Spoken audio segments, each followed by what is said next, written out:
엄마의 봄날 방송 시간이 바뀝니다. 어머, 정말요? 언제로요? 일요일 오전 10시 50분.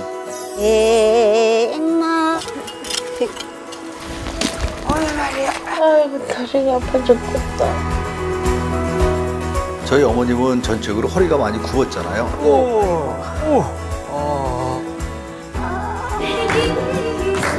셋째 따님이 제일 예쁘다던데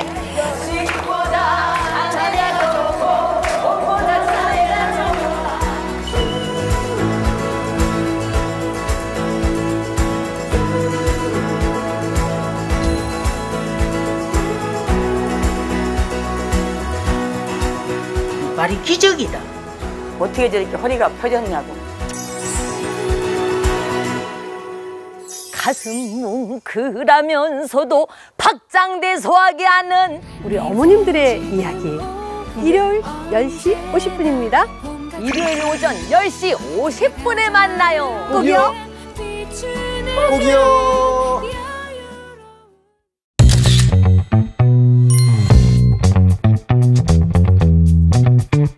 10대부터 100세까지 여러분의 튼튼한 뼈 인생을 안내합니다. 팔팔한 인생.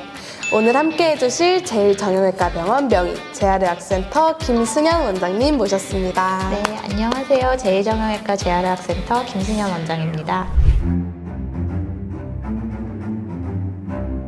이 엄마의 봄날에 나오신 사례자들을 통해 척추 질환과 필요한 재활 운동을 알아보고 있는데요. 오늘의 주제 질환은 뭔가요?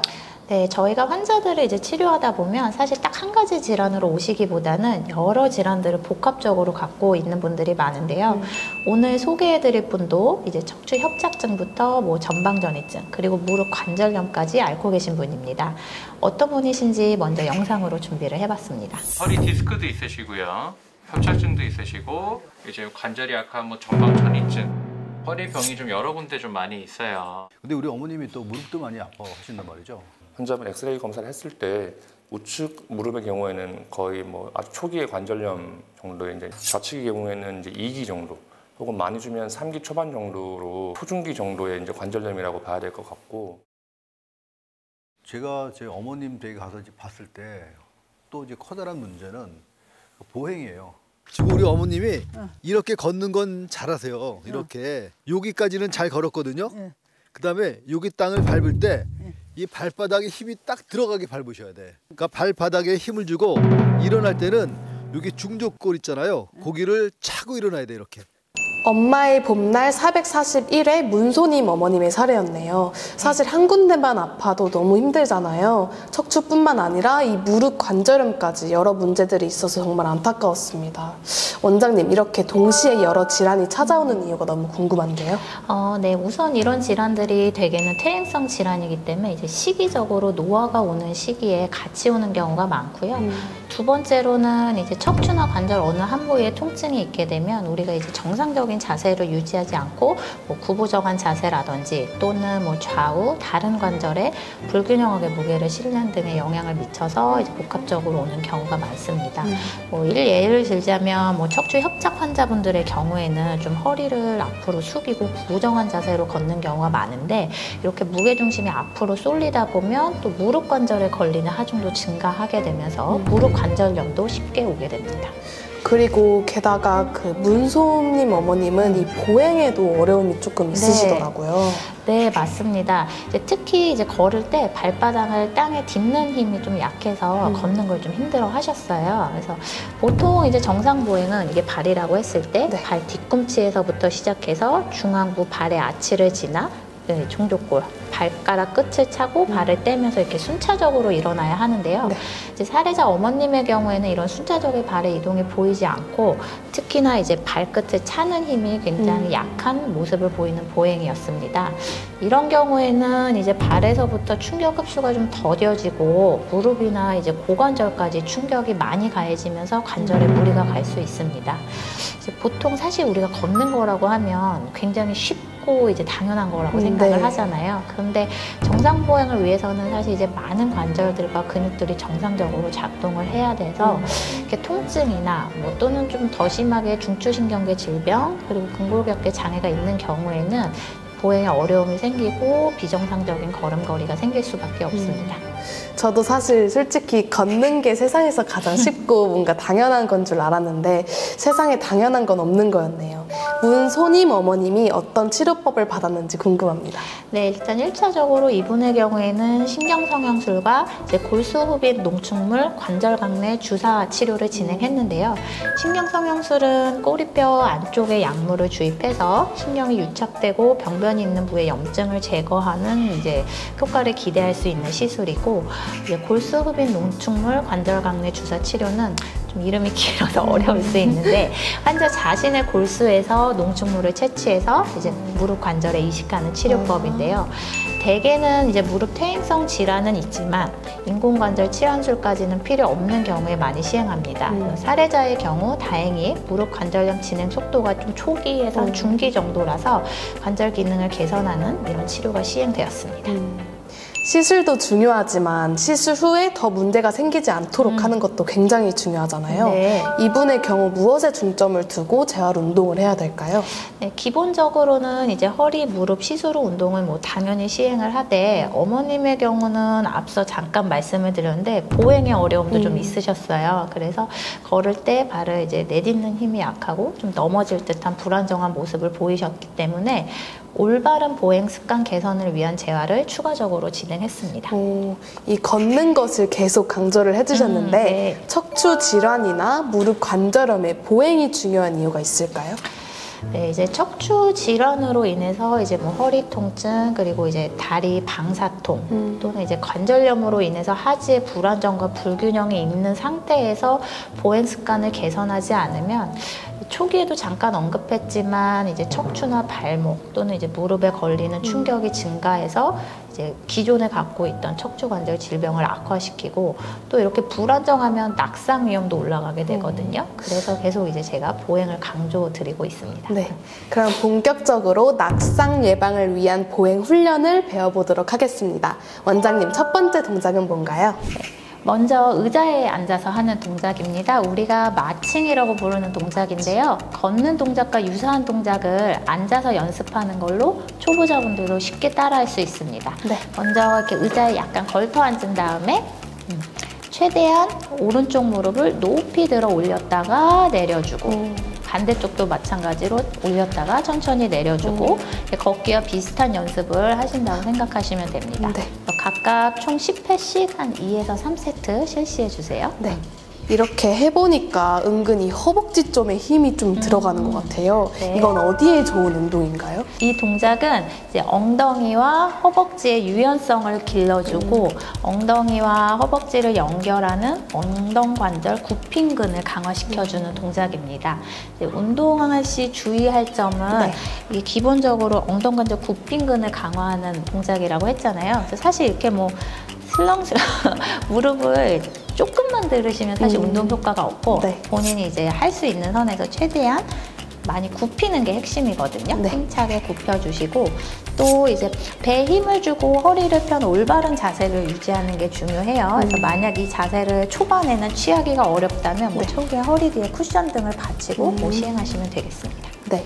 그럼 이 낙상 예방을 위한 보행 훈련, 원장님 두 번째는 뭔가요? 두 번째 운동은 서서 의자 잡고 옆으로 다리 벌리기입니다. 자, 말 그대로 의자를 잡고 이제 옆으로 다리를 벌렸다 접었다 해주시면 되는데요.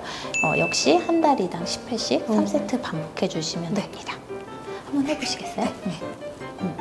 이렇게 하는 거 맞나요? 네. 네. 여기서 이제 이 동작을 할 때 주의할 점은, 저희가 지금은 이제 간단한 의자로 설명드리기는 했으나 네. 집에서 이제 어머님, 아버님들이 하실 때는 식탁이나 소파 등 잡아도 넘어지지 않을 만한 것들을 잡고 하시는 게 좋고요. 네. 또 운동 동작 자체에 주의할 점은, 이게 고관절이나 허리가 신경을 안 쓰면 이제 많이 막 이렇게 움직이면서 하실 네. 수 있거든요. 그렇게 되면 사실 근육 중둔근을 강화하는 효과는 떨어지기 때문에 고관절 부위가 움직이지 않게 자세를 고정하면서 네. 이제 근육에 힘이 들어가게 지그시 다리를 옆으로 벌리시는 게 중요합니다.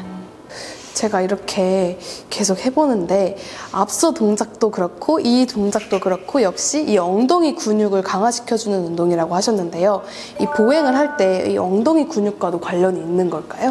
네, 그럼요. 엉덩이 근육은 이제 우리 몸에서 이제 상체와 하체를 연결하는 근육이자 걸을 때 골반의 균형을 유지해주는 핵심 근육입니다. 때문에 이 엉덩이 근육이 약하면 올바른 자세로 걷지를 못하고 네. 골반이 많이 흔들리고 몸의 균형이 무너져 쉽게 넘어질 수 있습니다.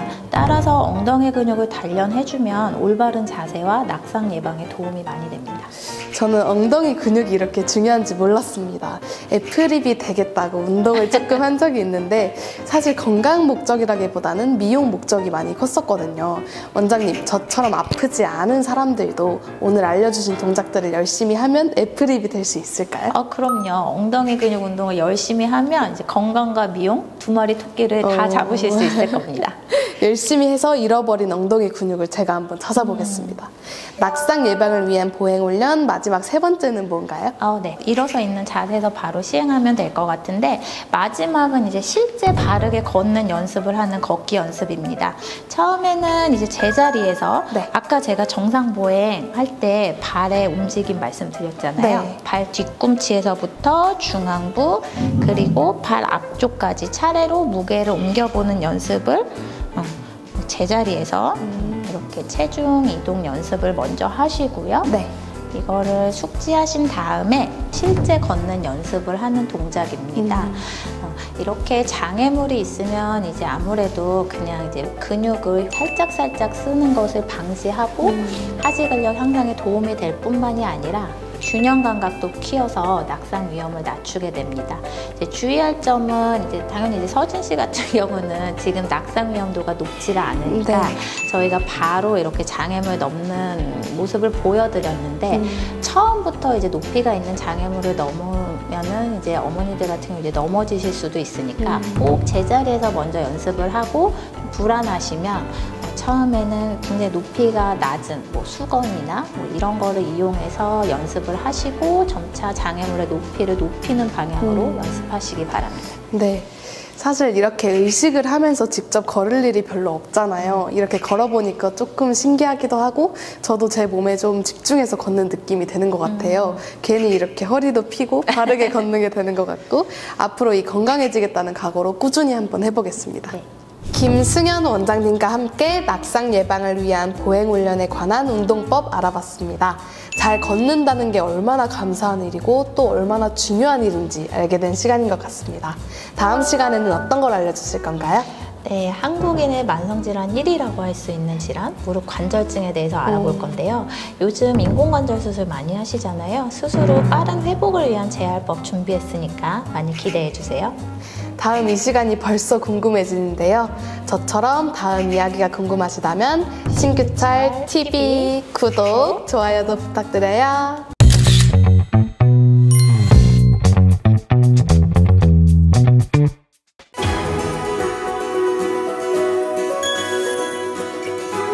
엄마의 봄날 방송 시간이 바뀝니다. 어머, 정말요? 언제로요? 일요일 오전 10시 50분. 엄마. 아이고 다리가 아파 죽겠다.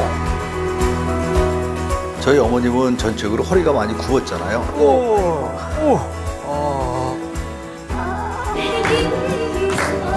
셋째 따님이 제일 예쁘다던데